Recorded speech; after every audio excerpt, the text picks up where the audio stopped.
एक बार गांव के दो दोस्तों ने शहर जाकर पैसे कमाने का निर्णय किया।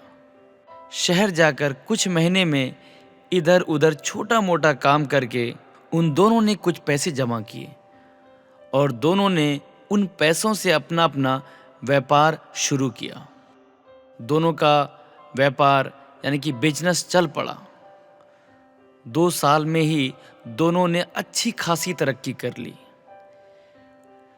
बिजनेस को फलता फूलता देख पहले दोस्त ने सोचा कि अब तो मेरा काम चल पड़ा है, अब तो मैं तरक्की की सीढ़ियां चढ़ता चला जाऊंगा।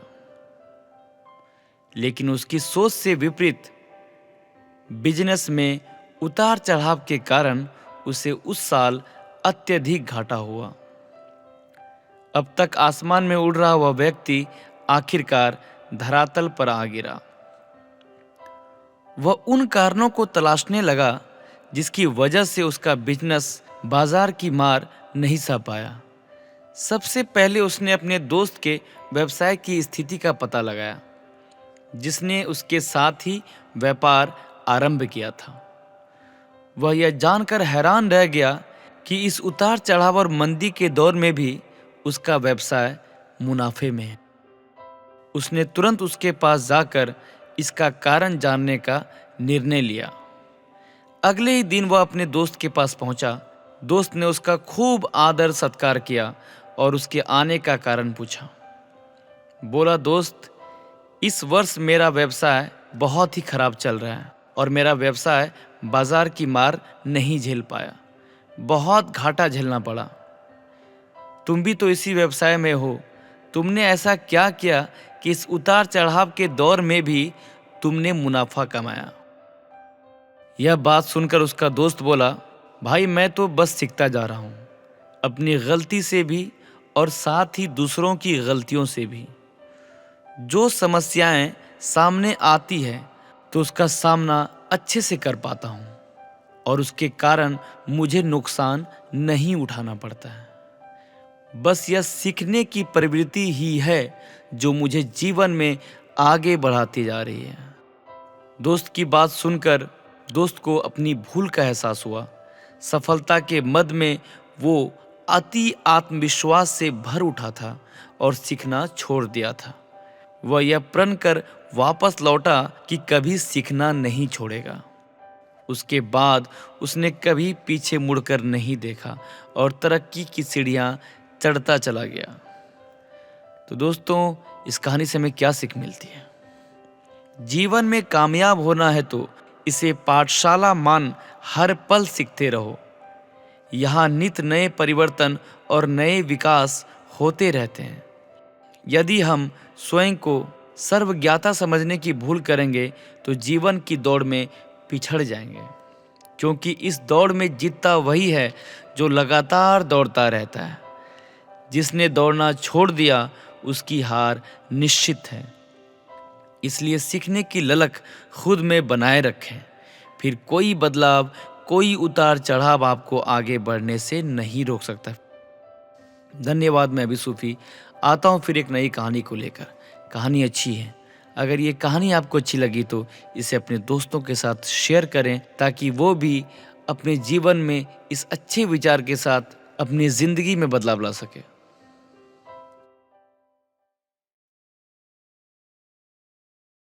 करो चाहे धन से करो, सेवा करना है तो निस्वार्थ मन से करो। तो आइए आज इस छोटी सी कहानी के माध्यम से इस बात को समझते हैं। एक राजा था जो अपनी प्रजा के सुख और दुख में हमेशा शामिल रहता था। एक दिन राजा ने सोचा कि आज चलकर राज्य में देखा जाए कि लोग क्या कर रहे हैं। यही सोचकर अगले ही दिन राजा ने एक साधारण व्यक्ति का भेष बनाकर अपने राज्य में घूमने का फैसला लिया। अगले दिन राजा घूमने निकल गया। वह घूम ही रहा था कि उसकी नज़र एक बूढ़े आदमी पर पड़ी जो कि कुछ काम कर रहा था। राजा उस बूढ़े आदमी के पास गया और बोला, आप क्या कर रहे हो? बूढ़े आदमी ने राजा को जवाब दिया, मैं पेड़ लगा रहा हूँ। राजा ने पूछा, यह किसका पेड़ है? बूढ़े आदमी ने जवाब दिया, आम का पेड़ है। उसकी बात सुनकर राजा ने बोला, यह आम का पेड़ कब तक फल देने लगेगा? राजा की यह बात सुनकर वह बूढ़ा आदमी थोड़ा मुस्कुराया और बोला, यही कुछ 8-10 सालों में। बूढ़े आदमी की बात सुनकर राजा ने बोला, तब तक तो आप जियोगे भी नहीं, तो यह पेड़ आप क्यों लगा रहे हो?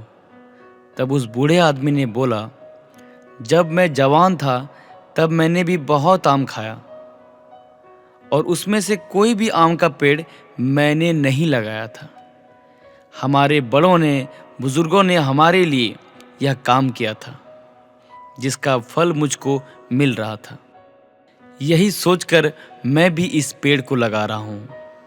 यह पेड़ जब बड़ा होगा तो मेरे बच्चे कहेंगे कि मेरे दादाजी ने मेरे लिए कुछ किया है।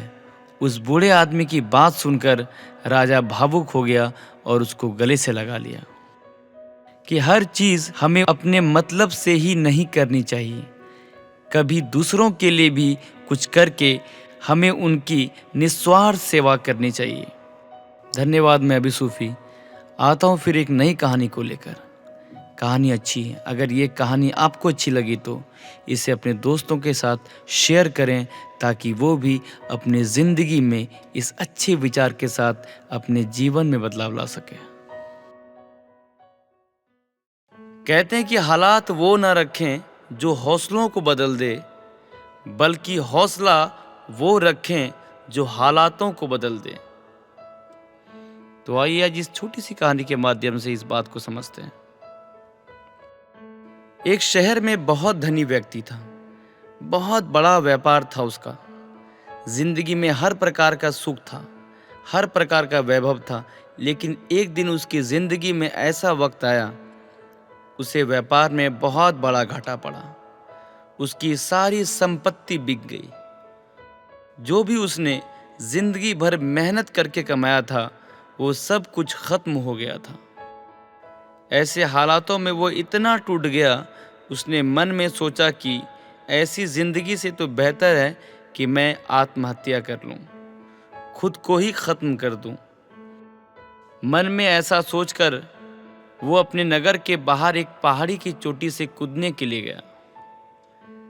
जब वो उस पहाड़ी की चोटी से कूदने वाला था तो वहां पर एक महात्मा बैठे थे। उन्होंने उससे पूछा कि तुम यहां से कूदना क्यों चाहते हो? उस व्यक्ति ने कहा, एक समय था जब मैं बहुत धनी था, लेकिन जिंदगी ने ऐसा खेल खेला, मेरा सब कुछ मुझसे छीन गया। आज मेरे पास कुछ भी नहीं है और ऐसी जिंदगी को जीकर मैं क्या करूंगा? इससे तो अच्छा है मैं अपने आप को ही खत्म कर दूं। तो महात्मा ने उस व्यक्ति से कहा कि तूने धन को खोया है, अपने आप को नहीं। पैसा कमाने का हुनर तुझ में कल भी था और आज भी है। ये वक्त कभी एक जैसा नहीं रहता। कल अच्छा था, आज मुश्किल है। और विश्वास रखना, कल फिर वही अच्छा वक्त तुम्हारी जिंदगी में ज़रूर आएगा।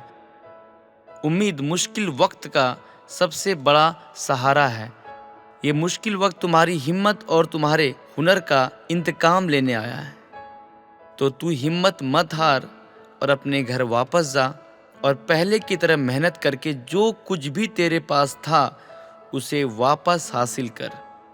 उस महात्मा की ऐसी बातों को सुनकर उस व्यक्ति के अंदर एक नया जोश आया और उसने कहा, महात्मा आप सही कह रहे हैं, धन ही खत्म हुआ है, मैं खत्म नहीं हुआ हूँ। क्या मेरी जिंदगी, मेरी पहचान सिर्फ धन से ही है? धन मेरी वजह से था, मैं धन की वजह से नहीं हूँ और मैं चाहूँ तो फिर से वापस धन कमा सकता हूँ। वो व्यक्ति वापस नगर में आया और महात्मा की सारी बातें मानकर उसने मेहनत करना शुरू किया और वापस एक धनवान व्यक्ति हो गया। तो दोस्तों, इस कहानी से हमें क्या शिक्षा मिलती है? वक्त चाहे कितना भी मुश्किल क्यों ना हो, वह गुजर ही जाता है, वह बदल ही जाता है। अगर कभी आपकी ज़िंदगी में भी मुश्किलें आए, परेशानी आए, तो वही वक्त होता है खुद को संभालने का, खुद की हिम्मत को, खुद की ताकत को पहचानने का। तो अपने मुश्किल वक्त से घबरा कर मत भागो, बल्कि उससे लड़कर आप अपनी ज़िंदगी में आगे बढ़ना सीखो।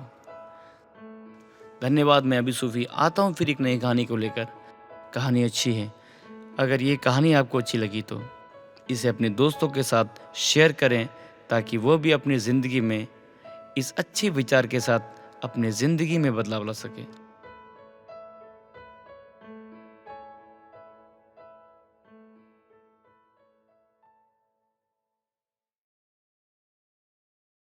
कहते हैं जिंदगी को शांति से जीने के दो तरीके हैं। पहला, भूल जाओ उन्हें जिन्हें आप माफ नहीं कर सकते, और दूसरा, माफ कर दो उन्हें जिन्हें आप भूल नहीं सकते। ये कहानी है एक ऐसे व्यक्ति की जो ऑफिस में जॉब किया करता था। वो वर्क प्रेशर की वजह से बहुत परेशान रहता था, फ्रस्ट्रेट हो गया था। ऑफिस में इतना सारा काम, बॉस की डांट सुननी पड़ती थी, मकान का लोन चुकाना। वही जो गुस्सा था वो घर आकर अपने बच्चों पर निकालता था, बीवी पर निकालता था, घर में झगड़ा करता था। उसे लग रहा था कि लाइफ में उसका होना ना होना बराबर है। जब भी दोस्तों का कॉल आता उसे कट कर देता, रिश्तेदार आते तो उससे बात नहीं करता। एक दिन ये बंदा ऐसे ही बैठा हुआ था और इसका बच्चा इसके पास में आकर बोला कि पापा मेरी हेल्प कर दीजिए, मुझे होमवर्क करवा दीजिए। इसने अपने बच्चे को डांटते हुए कहा, जाओ यहाँ से, मैं होमवर्क करने के लिए बैठा नहीं हूँ।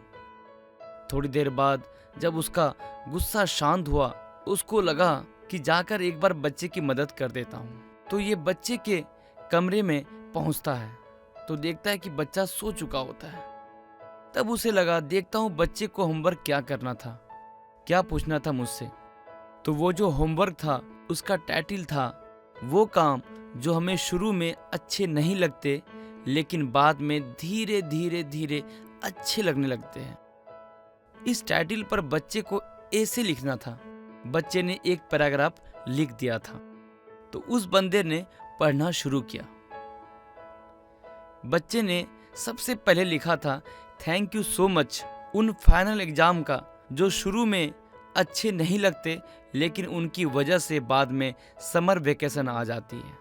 फिर लिखा, थैंक यू बेस्वाद उन कड़वी दवाई का जो शुरू में तो बिल्कुल अच्छे नहीं लगते लेकिन बाद में उनकी वजह से हम सब ठीक हो जाते हैं। उस बच्चे ने फिर कहा, थैंक यू सो मच उन अलार्म क्लॉक का जो सुबह सुबह हमें जगा देती है। हमें अच्छा नहीं लगता लेकिन उसकी वजह से हम जाग जाते हैं तो हमें मालूम चलता है कि हम जिंदा हैं। थैंक यू सो मच ऊपर वाले का कि आपकी वजह से मेरे पापा मेरी जिंदगी में हैं। मेरे पापा जो शुरू में मुझे डांटते हैं, जो मुझे बिल्कुल अच्छा नहीं लगता लेकिन बाद में मुझे घुमाने ले जाते हैं, अच्छा अच्छा खाना खिलाते हैं, खिलौने दिलाते हैं। तो ऊपर वाले आपका धन्यवाद, आपने मेरे पापा को मेरी लाइफ में भेजा, क्योंकि मेरे दोस्त के तो पापा ही नहीं हैं। ये जो आखिरी की लाइन थी, इस लाइन ने बंदे को झकझोर के रख दिया, उसे अंदर तक हिला के रख दिया। उस बच्चे के ऐसे को वो कॉपी करते करते बंदा बड़बड़ाने लगा, हे ऊपर वाले, थैंक यू सो मच, आपकी वजह से मेरे पास मेरा घर है। कईयों के पास तो घर भी नहीं है। क्या हुआ, मैं लोन चुका रहा हूं तो मेरे पास घर तो है। उसके बाद कहा, थैंक यू सो मच ऊपर वाले, मेरे पास मेरा परिवार है। कईयों के पास तो परिवार भी नहीं है, वो दुनिया में अकेले होते हैं। थैंक यू सो मच ऊपर वाले, मेरे पास ऑफिस है, जॉब है। क्या हुआ, थोड़ा सा काम का प्रेशर है, मेरे पास जॉब तो है। कईयों के पास तो जॉब भी नहीं है। बंदे ने कहा, थैंक यू सो मच ऊपर वाले, मुझे अच्छी जिंदगी देने के लिए। तो दोस्तों, ये कहानी हमें जिंदगी का बहुत मंत्र सिखाती है कि जिंदगी में जो मिला है उनमें खुशियां ढूंढना शुरू कीजिए और इन्हीं खुशियों को ढूंढते ढूंढते जिंदगी का दायरा बड़ा करना शुरू कीजिए। क्योंकि जब आप अपने हौसले को बुलंद कीजिएगा तो यकीन मानिए ऐसा कुछ भी नहीं जिसे आप पा नहीं सकते। अचीव करने के लिए पूरा जहां पड़ा है, बस आपको अपनी शक्ति को समेट लेना है। धन्यवाद। मैं अभी सूफी आता हूँ फिर एक नई कहानी को लेकर। कहानी अच्छी है, अगर ये कहानी आपको अच्छी लगी तो इस कहानी को अपनों के साथ शेयर करें ताकि वो अपने जीवन में इस अच्छे विचार के साथ अपने जीवन में बदलाव ला सके।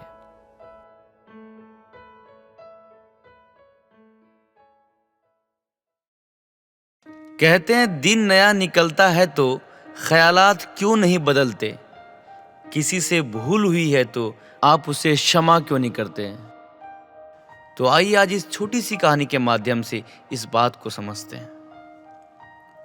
सोहनलाल के दामाद को व्यापार के लिए रुपयों की जरूरत थी, तो सोहनलाल ने अपने दामाद को 3 लाख रुपए व्यापार के लिए दे दिए।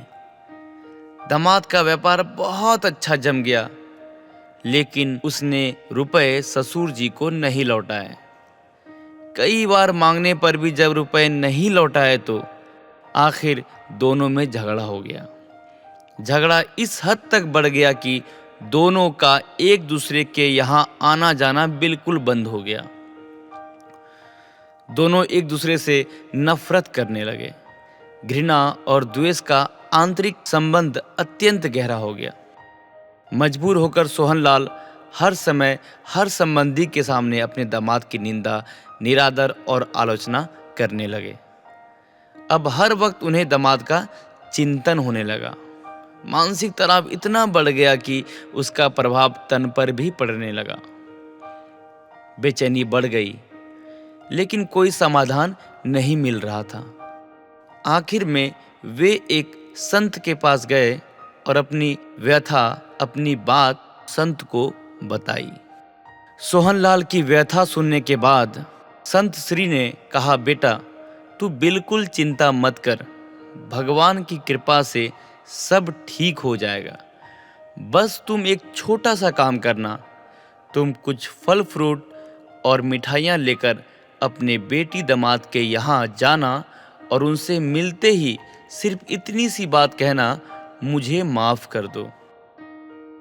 सोहनलाल बोले, महाराज मैंने ही उनकी मदद की है और क्षमा भी मैं ही मांगू। इस पर संत श्री ने जवाब दिया, परिवार में ऐसा कोई भी संघर्ष नहीं हो सकता जिसमें दोनों पक्षों की गलती ना हो। चाहे एक पक्ष की भूल 1% ही क्यों ना हो, दूसरे पक्ष की 99% पर भूल तो भूल है, दोनों तरफ से होगी। संत श्री की बातें सोहनलाल की समझ से बाहर थी। उसने कहा, महाराज मुझसे ऐसी क्या भूल हुई है। बेटा तुमने मन ही मन में अपने दामाद को बुरा समझा, यह तुम्हारी भूल ही तो है। तुमने उसकी निंदा, आलोचना और तिरस्कार किया, यह है तुम्हारी दूसरी भूल। क्रोधपूर्ण आंखों से उसके दोषों को देखा, यह है तुम्हारी तीसरी भूल। अपने कानों से उसकी निंदा सुनी, यह है तुम्हारी चौथी भूल। तुम्हारे हृदय में दामाद के प्रति क्रोध और घृणा है, यह है तुम्हारी आखिरी भूल। अपनी इन सभी भूलों से तुमने अपने दामाद को दुख दिया है। तुम्हारा दिया दुख ही कई गुना होकर तुम्हारे पास लौटा है। जाओ अपनी भूल के लिए क्षमा मांगो, नहीं तो तुम ना चैन से जी सकोगे और ना ही चैन से मर सकोगे। क्षमा मांगना बहुत ही बड़ी साधना है। अब सोहनलाल की आंखें खुल गई। उन्होंने संत श्री को प्रणाम किया और वे दामाद के घर पहुंचे। वहां सब लोग भोजन की तैयारी में थे। उन्होंने अपने दामाद के घर का दरवाजा खटखटाया। दरवाजा उनके नाती ने खोला। सामने नाना जी को देखकर वह अवाक सा रह गया और खुशी से झूमकर जोर जोर से चिल्लाने लगा, मम्मी पापा देखो कौन आए हैं, नाना जी आए हैं, नाना जी आ गए। माता पिता ने दरवाजे की तरफ देखा, सोचा कहीं हम सपना तो नहीं देख रहे हैं।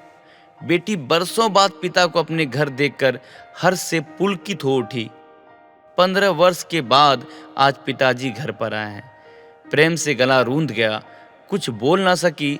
सोहनलाल ने फल और मिठाइयाँ टेबल पर रखी और दोनों हाथ जोड़कर दामाद को कहा, बेटा सारी भूल मुझसे हुई है, मुझे क्षमा करो।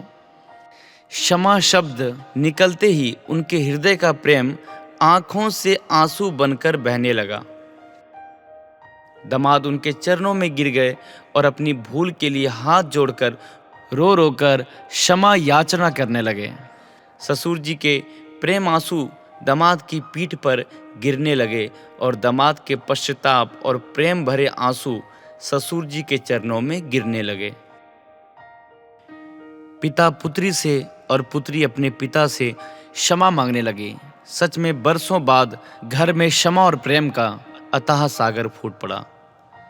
सबके सब शांत चुप, सबकी आंखों से अविरल अश्रुधारा बहने लगी थी। दामाद उठे और रुपए लाकर अपने ससुर जी के सामने रख दिए। ससुर जी कहने लगे, बेटा आज मैं इन कौड़ियों को लेने के लिए नहीं आया हूँ। मैं अपनी भूल मिटाने, अपनी साधना को सजीव बनाने आया हूँ और अपने गुस्से का नाश करके दिलों में प्रेम की गंगा बहाने आया हूँ। आज मेरा आना सफल हो गया, मेरा दुख मिट गया। अब मुझे दुनिया के सबसे बड़े आनंद का एहसास हो रहा है। इस पर दामाद ने कहा, पिताजी जब तक आप ये रुपए नहीं लेंगे तब तक मेरे हृदय की तपिश नहीं मिटेगी। कृपया करके आप ये रुपए रख लीजिए। सोहनलाल ने दामाद से रुपए लिए और अपनी मर्जी के अनुसार बेटी और नातियों में बांट दिए। आज सब बहुत खुश थे।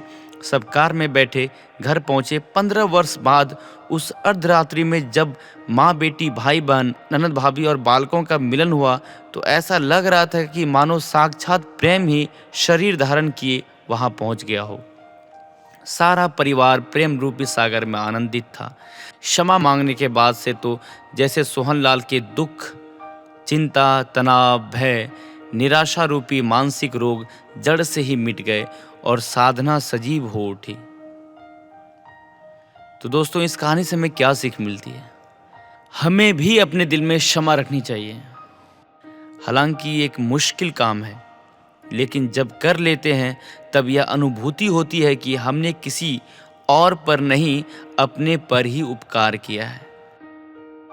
अपनी गलती हो या ना हो, क्षमा मांग लेने से सब झगड़े आसानी से समाप्त हो जाते हैं। कोशिश तो यह होनी चाहिए कि हम किसी को शिकायत का मौका ही ना दें, वरना संबंध खोते चले जाएंगे और हम अकेले होने के लिए विवश हो जाएंगे। किसी ने सही कहा है कि क्षमा प्रेम का अंतिम रूप है। धन्यवाद। मैं अभी सूफी आता हूँ फिर एक नई कहानी को लेकर। कहानी अच्छी है। अगर ये कहानी आपको अच्छी लगी तो इसे अपने दोस्तों के साथ शेयर करें ताकि वो भी अपने जीवन में इस अच्छे विचार के साथ अपने जिंदगी में बदलाव ला सके।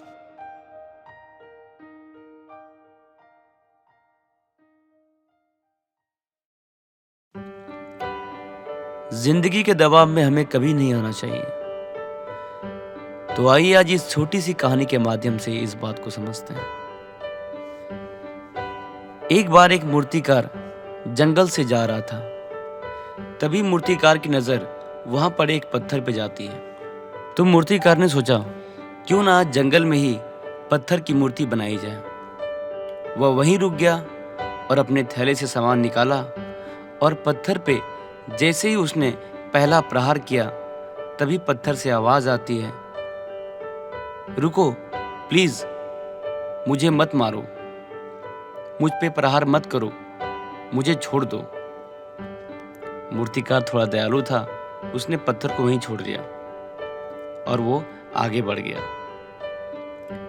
मूर्तिकार जैसे ही थोड़ा आगे बढ़ता है तो उसे एक और पत्थर दिखाई देता है।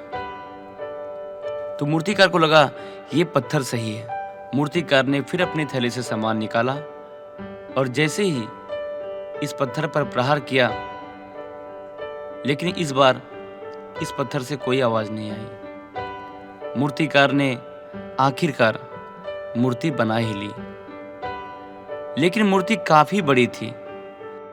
तो उसे लगा इस मूर्ति को ले जाने के लिए कम से कम 3-4 लोग तो चाहिए ही। तो उसने सोचा अगली बार जब लोगों के साथ आऊंगा तो इसे ले जाऊंगा। और वह जंगल क्रॉस करके गांव पहुंच गया। तो गांव वालों ने कहा तुम्हारा ही इंतजार कर रहे थे। तो मूर्तिकार ने कहा क्या हुआ? तो गांव वालों ने कहा क्योंकि हम लोगों ने एक मंदिर बनाई है जिसमें हमें एक मूर्ति की जरूरत है। तो मूर्तिकार ने कहा, मूर्ति बनाने की कोई ज़रूरत नहीं है, मैं अभी अभी मूर्ति बनाकर आया हूँ। तो मूर्तिकार अपने साथ 3-4 लोगों को लेकर जंगल पहुंचा और वहां से मूर्ति को लेकर आ गया और मंदिर में मूर्ति की स्थापना बड़े धूमधाम से हुई। अब गांव वालों ने मूर्तिकार से कहा कि हमें एक और पत्थर की ज़रूरत है जिस पे हम लोग नारियल फोड़ सकें। तो इस पर मूर्तिकार ने कहा, जंगल में एक और पत्थर रखा हुआ है, चलो उस पत्थर को भी लेके आते हैं। अब देखो, वही 2 पत्थर जो एक ही वक्त पर जंगल में थे, वो एक ही वक्त पर एक ही जगह पर आ गए मंदिर में। लेकिन अफसोस, एक पत्थर की पूजा की जा रही थी, आरती की जा रही थी और दूसरे पत्थर पर नारियल फोड़े जा रहे थे। तो जिस पे नारियल फोड़े जा रहे थे, उस पत्थर ने पूजे जाने वाली पत्थर से पूछा, तुम्हारे तो बड़े मजे चल रहे हैं, तुम्हारी पूजा वूजा की जा रही है, आरती की जा रही है, टीके लग रहे हैं, मजा आ रहा होगा। तब उस पत्थर ने कहा, अगर तुमने भी उस दिन पहला प्रहार सह लिया होता तो तुम्हारी भी आज पूजा होती। तो दोस्तों, इस कहानी से हमें क्या सीख मिलती है? जिंदगी संघर्ष का दौर है, चला जाएगा, आप इससे बाहर निकल आएंगे बहुत जल्दी। इसलिए जिंदगी के दबाव में हमें कभी नहीं आना चाहिए। धन्यवाद। मैं अभी सूफी आता हूँ फिर एक नई कहानी को लेकर। कहानी अच्छी है, अगर ये कहानी आपको अच्छी लगी तो कहानी को अपनों के साथ शेयर करें ताकि वो अपने जीवन में इस अच्छे विचार के साथ अपने जीवन में बदलाव ला सके।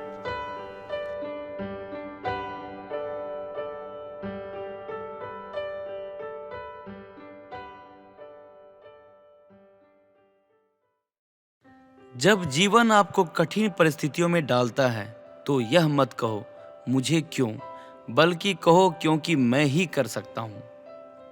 तो आइए आज इस छोटी सी कहानी के माध्यम से इस बात को समझते हैं। किसी गांव में श्याम नाम का एक नौजवान लड़का रहता था। वह बहुत मेहनती लड़का था, लेकिन फिर भी उसके मन में एक डर रहता था कि वह अपने काम में सफल होगा या नहीं। कभी कभी वह इस चिंता के कारण गुस्से में आ जाता और दूसरों पर उस क्रोध को निकालता। एक दिन उसके गांव में बहुत ही प्रसिद्ध और ज्ञानी साधु का आगमन हुआ। समय मिलते ही वह शाम को उस ज्ञानी साधु से मिलने पहुंचा और उनसे बोला, महात्मा जी, मैं कड़ी मेहनत करता हूं और सफलता पाने के लिए हर तरह से प्रयास करता हूं, लेकिन फिर भी मुझे सफलता नहीं मिलती। कृपया आप ही मुझे कुछ उपाय बताएं। साधु ने मुस्कुराते हुए कहा, बेटा, तुम्हारी इस समस्या का समाधान इस चमत्कारी ताबीज़ में है। मैंने इसके अंदर कुछ मंत्र लिखकर डाले हैं जो तुम्हारी हर बाधा को दूर कर देगी, लेकिन इसे सिद्ध करने के लिए तुम्हें एक रात शमशान में अकेले गुजारनी होगी। शमशान का नाम सुनते ही लड़के का चेहरा पीला पड़ गया। उसे बहुत डर लगने लगा। लड़के ने कांपते हुए कहा, साधु महाराज, लेकिन मैं रात भर एक शमशान में कैसे रहूंगा? साधु ने कहा, घबराओ मत, यह मामूली ताबीज नहीं है। इसके रहते कोई भूत प्रेत तुम्हारा कुछ भी नहीं कर सकता। तुम्हारे सामने कोई संकट भी नहीं आएगा। लड़के ने पूरी रात शमशान में बिताई और सुबह होते ही महात्मा जी के पास पहुंचा और बोला, साधु महाराज, आप महान हैं। सच में मुझे बहुत ताज्जुब है, वरना मेरे जैसा डरपोक व्यक्ति रात बिताना तो दूर शमशान के करीब भी नहीं जा सकता। निश्चय ही अब मैं सफलता प्राप्त कर सकता हूँ। इस घटना के बाद वह लड़का बिल्कुल बदल गया और वह जो भी करता उसे विश्वास होता कि वह इसमें सफल होगा। यह विश्वास उसके अंदर धीरे धीरे बढ़ता जा रहा था और फिर वह गांव का सबसे सफल व्यक्ति बन गया। इस बात को करीब 3 से 4 साल बीत गए। 4 साल बाद फिर वही साधु उसके गांव में पधारे। वह लड़का तुरंत उनके दर्शन को गया और उनके द्वारा दिए गए चमत्कारी ताबीज का गुणगान करने लगा। तब महात्मा जी बोले, बेटे, जरा अपनी ताबीज निकाल कर देना। साधु ने वह ताबीज हाथ में लेकर उसे तोड़ दिया। अंदर बिल्कुल खाली था। यह देखकर उसके होश उड़ गए। उसने कहा, मंत्र तो आपने लिखकर डाला था, वह तो है ही नहीं। इसमें तो सिर्फ एक कागज का टुकड़ा मात्र है। फिर तो महात्मा जी यह तो एक मामूली ताबीज है, फिर मुझे सफलता कैसे मिली? महात्मा जी ने उसे समझाते हुए कहा, तुम्हें सफलता इस ताबीज से नहीं मिली, बल्कि तुम्हारे विश्वास की शक्ति ने तुम्हें सफलता दिलाई है। हम इंसानों को भगवान ने एक विशेष शक्ति देकर यहाँ भेजा है, और वह है विश्वास की शक्ति। तुम अपने कार्य क्षेत्र में इसलिए सफल नहीं हो पा रहे हो क्योंकि तुम्हें खुद पर यकीन नहीं था, खुद पर विश्वास नहीं था। लेकिन जब तुम ताबीज को बांधे, इसकी वजह से तुम्हारे अंदर एक विश्वास पैदा हो गया और तुम सफल होते चले गए। इसलिए किसी ताबीज पर यकीन करने के बजाय अपने कर्म पर करो, अपनी सोच पर करो, अपने निर्णय पर और खुद पर विश्वास करना सीखो। इस बात को समझो कि जो हो रहा है वह अच्छे के लिए हो रहा है, और तुम मेहनत करते रहो। निश्चय ही तुम एक दिन सफलता के शिखर पर पहुंच पाओगे और कामयाब बन पाओगे। तो दोस्तों, इस कहानी से हमें क्या सीख मिलती है? अगर हमें सफल होना है तो हमारे अंदर विश्वास होना चाहिए कि मैं यह कर सकता हूँ, मुझे इस काम में ज़रूर सफलता मिलेगी। इसलिए अपने लक्ष्य को पाने के लिए विश्वास के साथ निरंतर प्रयास करते रहें। एक दिन सफलता आपके कदम चूमेगी। धन्यवाद। मैं भी सूफी आता हूँ फिर एक नई कहानी को लेकर। कहानी अच्छी है, अगर ये कहानी आपको अच्छी लगी तो इसे अपने दोस्तों के साथ शेयर करें, ताकि वो भी अपनी ज़िंदगी में इस अच्छे विचार के साथ अपने जीवन को बदल सके।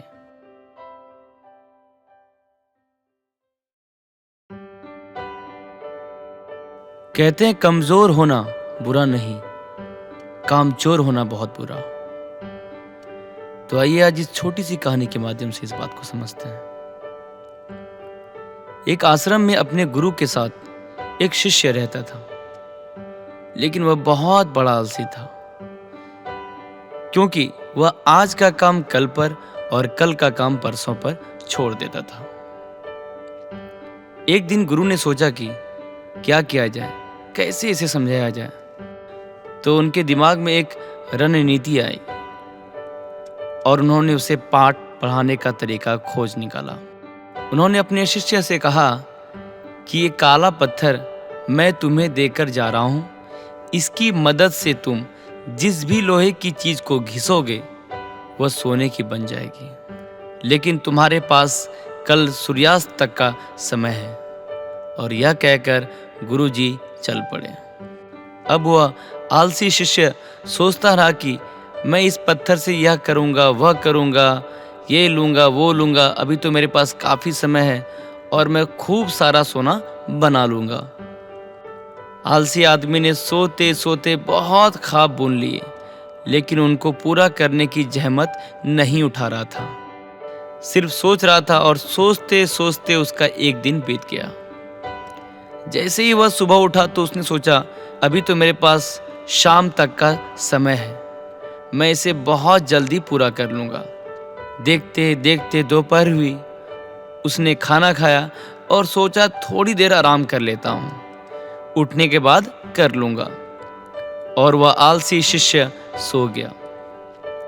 जैसे ही उसकी नींद खुली, उसने देखा कि सूर्यास्त होने को आया। अब उसे जाना ही होगा और वह उस काले पत्थर को लेकर बाजार में जा ही रहा था। इतने में गुरुजी उसको मिल गए और वह पत्थर उससे ले लिया। बोले, तुम्हारा समय खत्म हो चुका है। इस बात का उसको बहुत पछतावा हुआ कि वह कुछ नहीं कर पाया। लेकिन अब पछताए होत क्या जब चिड़िया चुग गई खेत। तो दोस्तों, इस छोटी सी कहानी से हमें क्या सीख मिलती है? जीवन में हर किसी को एक से बढ़कर एक अवसर मिलता है, बस एक आलस्य के कारण हम उस अवसर को गवा बैठते हैं। धन्यवाद। मैं भी सूफी आता हूँ फिर एक नई कहानी को लेकर। कहानी अच्छी है, अगर ये कहानी आपको अच्छी लगी तो इसे अपने दोस्तों के साथ शेयर करें, ताकि वो इस अच्छे विचार के साथ अपने जीवन में बदलाव ला सके।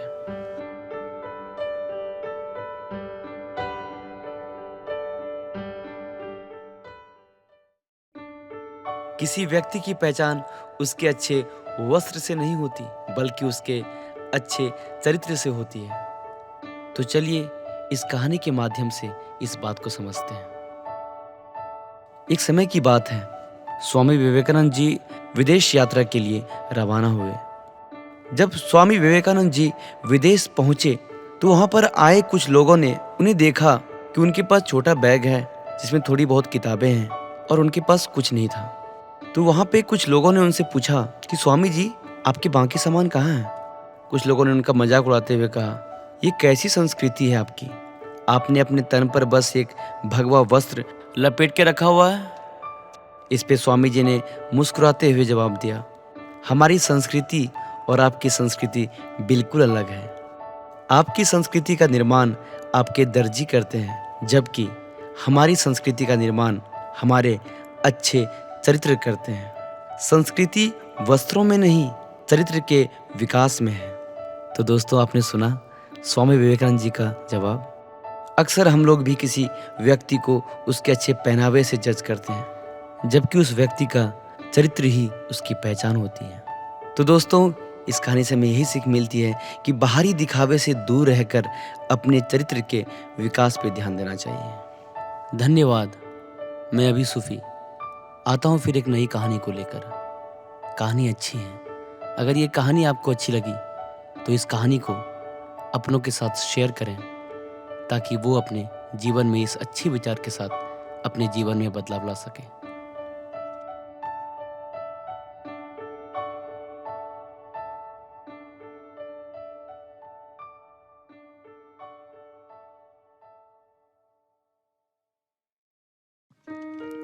समय का दुरुपयोग। नमस्कार दोस्तों, आप सभी का स्वागत है। आज मैं आपको समय के महत्व पर एक खूबसूरत सी कहानी बताने वाली हूँ और इस कहानी को सुनने के बाद यकीन मानिए आप सभी समय के महत्व को पहले से ज़्यादा अधिक समझने लगेंगे। दोस्तों, एक बार की बात है, एक आदमी था। वह हमेशा पैसा कमाने के लिए व्यस्त रहा करता था और ऐसा करते करते एक दिन वह बहुत अमीर बन गया, लेकिन उसके पास खर्च करने के लिए समय ही नहीं था, या फिर यूं कहिए कि वह बहुत कंजूस था और वह अपना पैसा खुद के लिए भी खर्च नहीं करता था। लोगों के बीच में उसकी छवि कुछ ज्यादा अच्छी नहीं थी, लेकिन वह इस चीज के ऊपर ध्यान ही नहीं देता था। ऐसा करते करते उसकी जिंदगी बीत गई, लेकिन अब भी उससे पैसों का मोह छूट ही नहीं पा रहा था। और एक दिन उसकी एक्सपायरी डेट आ गई, क्योंकि वह बूढ़ा हो गया था। ज्यादा एनर्जी उसके अंदर नहीं बची थी, इसलिए एक दिन उसको आमंत्रण आ ही गया। किसका? यमराज का। यमराज ने उसके द्वार पर दस्तक दी और कहा, चलिए महामहिम, आपका समय आ चुका है। अब उस आदमी की यमराज से बातचीत हो रही थी। सुनिए, बड़ी मजेदार है। आप मुझे इस तरह नहीं ले जा सकते। यमराज ने कहा, क्यों? मेरे पास बहुत पैसा है और वो मैं आपको दे सकता हूँ। आप मुझे जीने का समय दे दीजिए। यमराज ने कहा, यह मुमकिन नहीं है। उसने कहा कि मैं आपको 50% देने के लिए तैयार हूँ। मैंने अपनी जिंदगी में इन पैसों को बहुत मेहनत से कमाया है। उन पैसों को देने के लिए मैं तैयार हूँ। यमराज ने कहा, नहीं, ये मुमकिन नहीं है। जो लिख चुका है वह बदलेगा नहीं। लेकिन वह फिर भी मानने को तैयार नहीं हुआ। एक के बाद एक यमराज को रिश्वत देने की कोशिश में लगा रहा, लेकिन कुछ नहीं कर पाया। फाइनली उसने कहा कि आप मेरी सारी संपत्ति ले लीजिए। क्या आप मुझे जीने के लिए 1 घंटा दे सकते हैं? यमराज ने मना कर दिया, ये भी संभव नहीं। उसको समझ में आ चुका था कि समय की क्या महिमा है। मेरी आपसे विनती है, आप मुझे एक पत्र लिखने का समय दे दीजिए और मैं मरने से पहले इसमें अपनी आखिरी इच्छा लिखना चाहता हूँ। यमराज ने कहा, हाँ ठीक है। उस पत्र में उसने लिखा, जिस किसी को भी यह पत्र मिला है, मेरी आपसे हाथ जोड़कर विनती है कि जिंदगी में पैसों के पीछे कभी मत भागना। आप अपने पैसों से अपने समय को नहीं खरीद सकते। आधुनिक इतिहास में या आधुनिक जीवन में समय से कीमती कोई नहीं है। समय सबसे बड़ा बलवान है। इसलिए अपने जीवन को भरपूर जिए, क्योंकि आप जीवन को पैसों से तो खरीद ही नहीं सकते। बाकी यह जीवन आपका है, आप जैसा चाहें वैसा जी सकते हैं। लेकिन मैं जिंदगी में कुछ नहीं पा सका सिवाय पैसे कमाने के।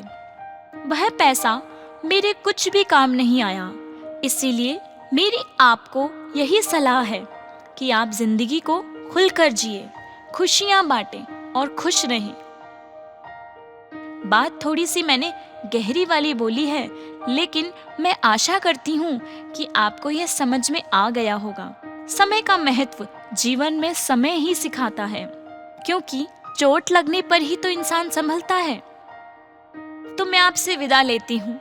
मुझे आशा है कि यह कहानी आपको बहुत अच्छी लगी होगी। इस कहानी से कुछ ना कुछ जरूर सीखा होगा। जिस किसी को भी इस कहानी की जरूरत हो, उसे यह कहानी जरूर शेयर करें। आपका कीमती समय देने के लिए दिल से धन्यवाद।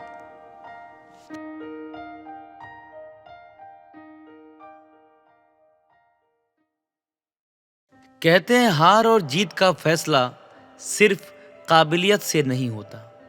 कभी कभी दुआएं हारी हुई बाजी को भी जीत में बदल देती है। तो आइए आज इस छोटी सी कहानी के माध्यम से इस बात को समझते हैं। एक लड़का नौकरी की तलाश कर रहा था। बहुत कोशिश के बाद भी उस लड़के को नौकरी नहीं मिल रही थी। फिर उस लड़के को अपने दोस्त की याद आई, जो एक राज्य में एक सेनापति था। फिर वो हिम्मत करके अपने दोस्त के पास पहुंचा और बोला, दोस्त, मैंने नौकरी के लिए बहुत कोशिश की पर मुझे नौकरी नहीं मिली। कृपया करके अपने राजा से कहो कि मुझे नौकरी दे दे। उसका दोस्त जो सेनापति था, उसने पूछा, तुम्हें क्या आता है? लड़का बोला, दोस्त, मुझे खास कुछ नहीं आता। तो सेनापति ने कहा, चलो ठीक है, मैं राजा साहब से बात करता हूँ। सेनापति दोस्त को लेकर राजा के पास पहुँचा। तो राजा ने लड़के से पूछा, तुम्हें क्या आता है, क्या स्किल है तुम्हारे पास? लड़के ने कहा, कोई खास स्किल नहीं है मेरे अंदर, लेकिन मुझे थोड़ा थोड़ा सब कुछ आता है। मैं अच्छा मैनेज कर लेता हूँ, कभी कोई काम को अटकने नहीं देता। तो राजा ने बोला, ठीक है, इसे रख लो। चूँकि लड़का सेनापति का दोस्त भी था, इस कारण लड़के को काम पर राजा ने रख लिया। लेकिन उस लड़के को कोई खास काम नहीं दिया। थोड़ा बहुत छोटा मोटा काम उसे राजमहल में मिल जाता था और उसे कर लेता था, और फिर वो अपने घर चले जाता। ऐसा कुछ दिन चला। एक बार राजा को लगा कि इस लड़के को कुछ काम देते हैं। तो राजा ने उस लड़के को कहा कि तुम्हें दूसरे गांव जाना है। उस गांव वाले ने मुझसे लोन लिया था और अभी तक वो पैसा अटका पड़ा है। मेरे पास उस गांव के सभी लोगों का कागजात पड़ा हुआ है। इसे लो और तुम जाओ और उस गांव से मेरा पैसा लेकर आओ। लड़के ने कहा, ठीक है, जाता हूँ मैं। लेकिन राजा साहब बताइए, जब मैं वहाँ से लौटूँ तो आपके लिए और क्या लेकर आऊँ? तो राजा ने हंसकर कहा, मेरे राजमहल में एक चक्कर लगा लो, जो यहाँ नहीं है उसे लेकर आ जाना। लेकिन इस लड़के के दिमाग में बैठ गया कि जो इस राजमहल में नहीं है उसे लेकर आना है। लड़का गांव की तरफ निकल गया और गांव पहुंचते ही सभी गांव के लोगों से कहा, मुझे राजा साहब ने तुम लोगों के पास भेजा है। तुम लोगों ने जो राजा का पैसा लिया है और अभी तक नहीं दिया, उस पैसे को मैं आज तुम लोगों से लेने आया हूँ। वह कागज़ लेके पढ़ने लगा, इस आदमी का इतना बकाया, उस आदमी का इतना बकाया। उस गांव के लोग बहुत गरीब थे। उन लोगों के पास ठीक से खाने के पैसे नहीं थे, तो वो लोग पैसे कहाँ से देते? सभी गांव वालों की आंखें नम हो गई। लड़का समझ गया कि गांव वालों के पास पैसा नहीं है और ये पैसे को चुका नहीं सकते। लड़के ने कुछ सोचा और फिर उसने गांव वाले से कहा, चलो, तुम लोगों का जो लोन था मैंने उसे माफ़ किया और उस कागज जिस पे सभी गांव वाले के अंगूठे के निशान थे, उसे लड़के ने आग में जला दिया। ये देखकर गांव वाले खुशी से झूम उठे। गांव वाले को ऐसा लगा कि कोई फरिश्ता आ गया। गांव वाले ने उस लड़के को कहा, राजा साहब से कहना हम गांव वाले ने राजा साहब के लिए खूब सारी दुआएं भेजी है, बहुत सारा प्यार भेजा है। लड़का बोला ठीक है, और वो वापस राजमहल पहुंचा और राजा से कहा, गांव वाले आपको पैसा नहीं दे सकते। यह सुनकर राजा साहब ने कहा, पागल हो गया है, पैसे लेकर नहीं आया। लड़के ने कहा कि आपने कहा था ना कि राजमहल में जो नहीं है वो लेकर आना, तो मैं वो लेकर आया हूँ। राजा ने पूछा, क्या लेकर आया है?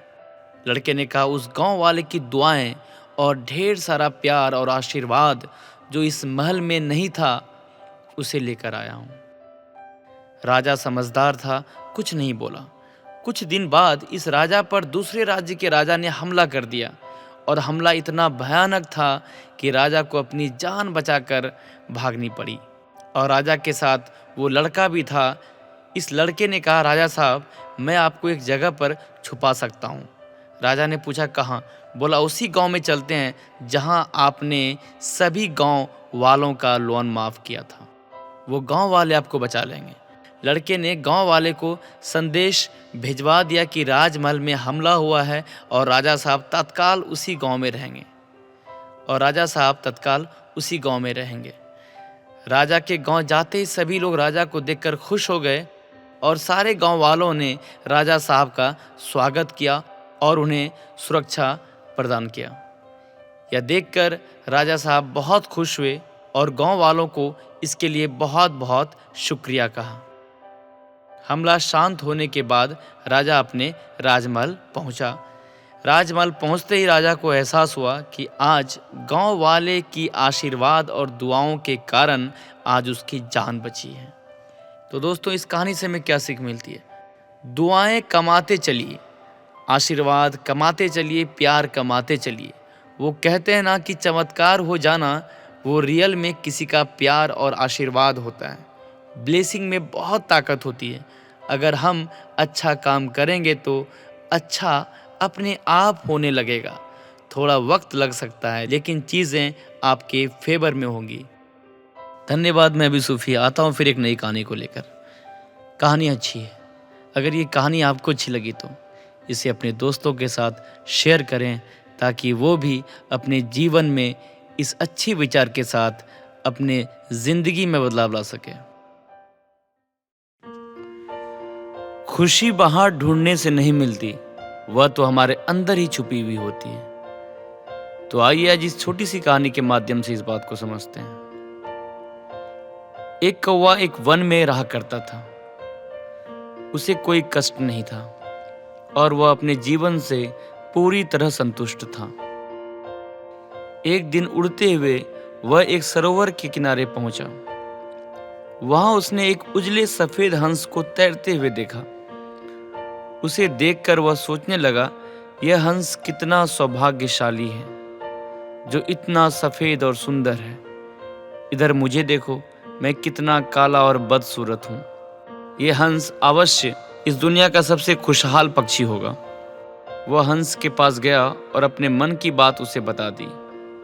सुनकर हंस बोला, नहीं मित्र, वास्तव में ऐसा नहीं है।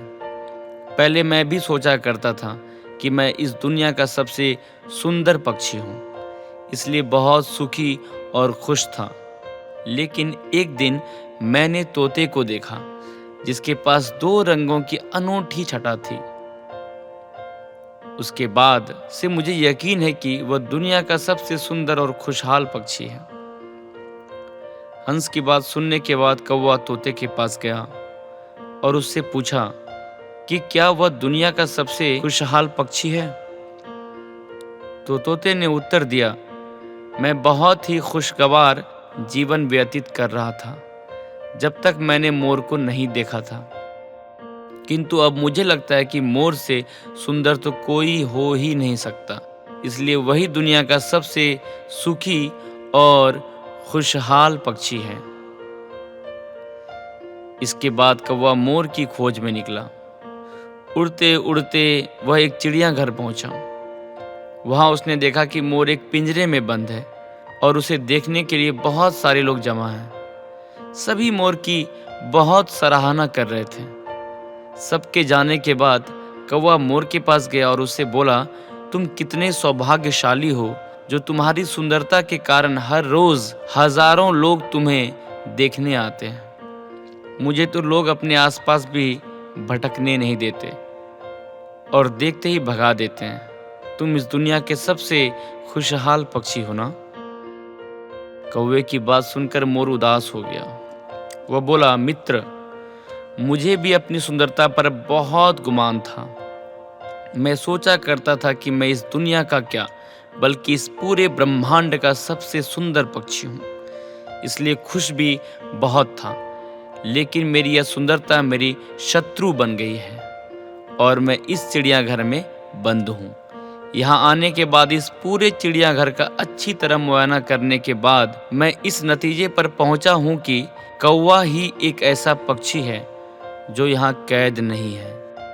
इसलिए पिछले कुछ दिनों से मैं सोचने लगा हूँ कि काश मैं कौवा होता, तो कम से कम आज़ादी से बाहर घूम सकता और तब मैं इस दुनिया का सबसे सुखी और खुशहाल पक्षी होता।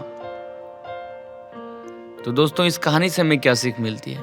हम हमेशा दूसरों को देखकर व्यर्थ ही स्वयं की तुलना उनसे करने लगते हैं और दुखी हो जाते हैं। भगवान ने सबको अलग बनाया और अलग अलग गुण दिए हैं। हम उसका महत्व नहीं समझते और उसके दुख के चक्र में फंस जाते हैं। इसलिए दूसरों के पास जो है उसे देखकर जलने की बजाय हमें हमारे पास जो है उसके साथ खुश रहना सीखना चाहिए। धन्यवाद। मैं अभी सूफी आता हूँ फिर एक नई कहानी को लेकर। कहानी अच्छी है। अगर ये कहानी आपको अच्छी लगी तो इसे अपने दोस्तों के साथ शेयर करें ताकि वो भी अपनी जिंदगी में इस अच्छे विचार के साथ अपने जीवन में बदलाव ला सके।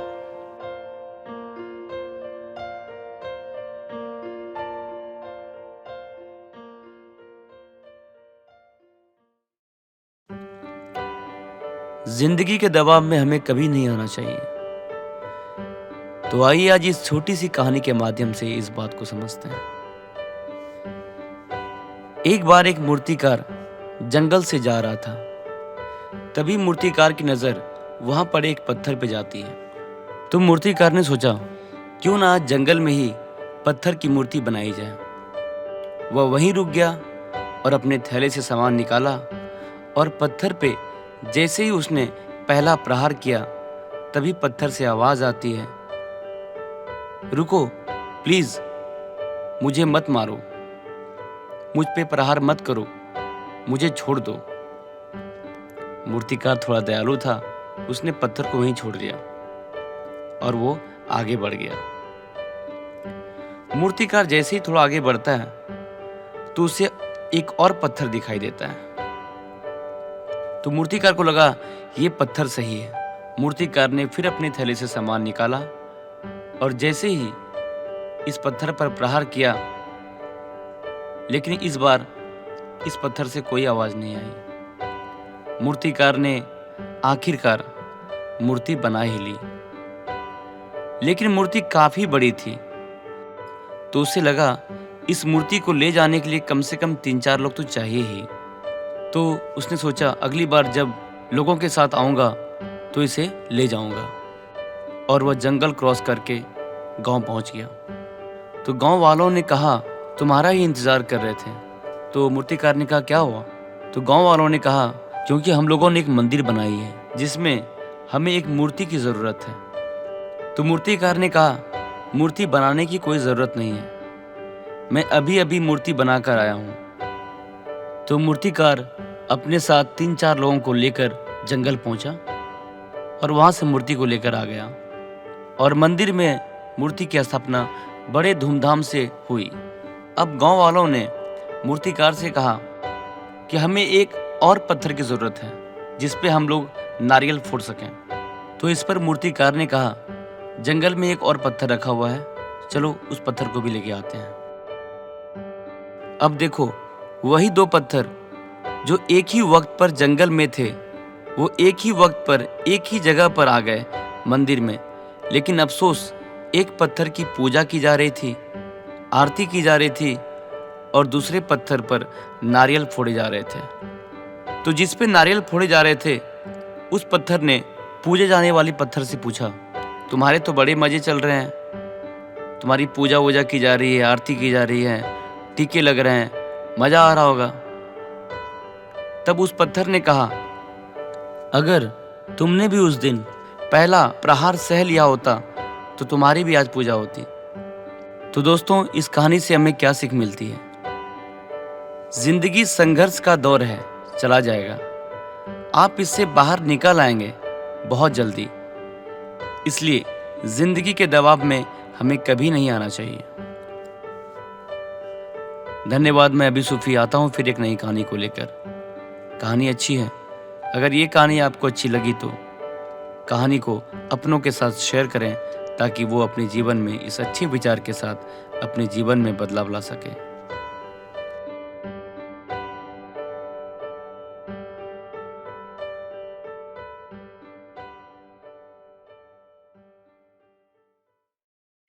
शांत मन, काम माइंड। तो आइए आज इस कहानी को सुनते हैं और इसे आज से अपने जीवन में ढालते हैं। गौतम बुद्ध अपने शिष्यों के साथ एक सफर पर थे।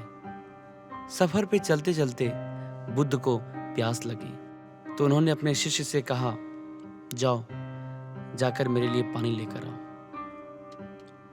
अब ऐसे में उस शिष्य ने आसपास देखा तो कहीं कोई पानी का स्रोत नहीं देखा, कहीं पानी उसे दिख नहीं रहा था, मिल नहीं रहा था। लेकिन उसने और खोज की तो रास्ते में उसे एक पानी का स्रोत मिला, एक बहता पानी मिला। वहां उसने देखा कि कुछ लोग उस बहते पानी में कपड़े धो रहे हैं और तभी वहां से एक बैलगाड़ी उस बहते पानी के ऊपर से गुजर गया। ऐसे में वहां का पूरा पानी गंदा हो गया और उसमें मिट्टी भर गया। फिर उसने सोचा कि इस गंदे पानी को बुद्ध के पास कैसे लेकर जा सकता हूं। तो वह खाली हाथ ही वापस चला गया और गौतम बुद्ध को जाकर यह बात बताई। बुद्ध ने कहा, ठीक है, हम सब यहाँ इस बड़े से पेड़ की छाया में बैठकर आराम करते हैं। कुछ समय बीता तो फिर गौतम बुद्ध ने उसी शिष्य से कहा कि फिर से जाओ और पानी लेकर आओ। अब वह शिष्य वापस से उस पानी के स्रोत के पास जहां से पानी बह रहा था वहां वापस गया। वहां जाकर देखा कि वह पानी बिल्कुल साफ था और पीने के योग्य हो गया था।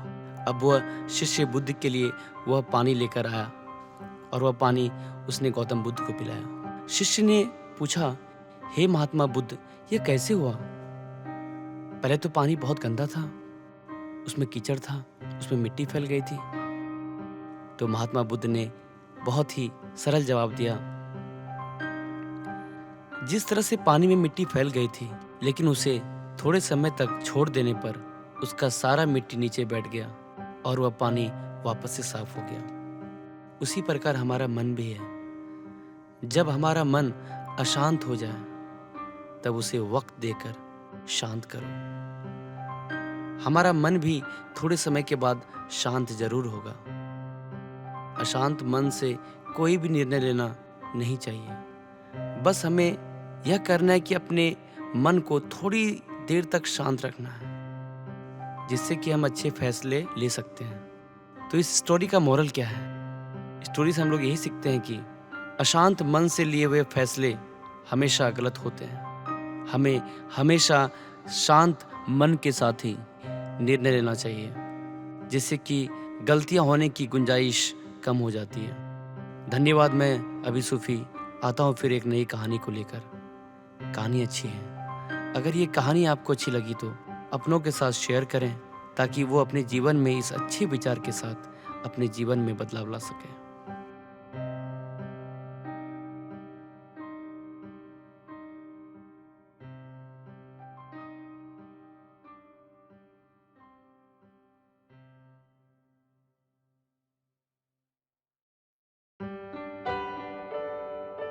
कहते हैं कमजोर होना बुरा नहीं, कामचोर होना बहुत बुरा। तो आइए आज इस छोटी सी कहानी के माध्यम से इस बात को समझते हैं।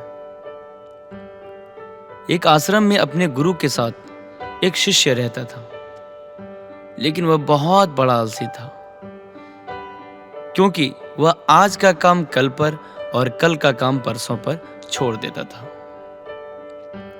एक दिन गुरु ने सोचा कि क्या किया जाए, कैसे इसे समझाया जाए। तो उनके दिमाग में एक रणनीति आई और उन्होंने उसे पाठ पढ़ाने का तरीका खोज निकाला।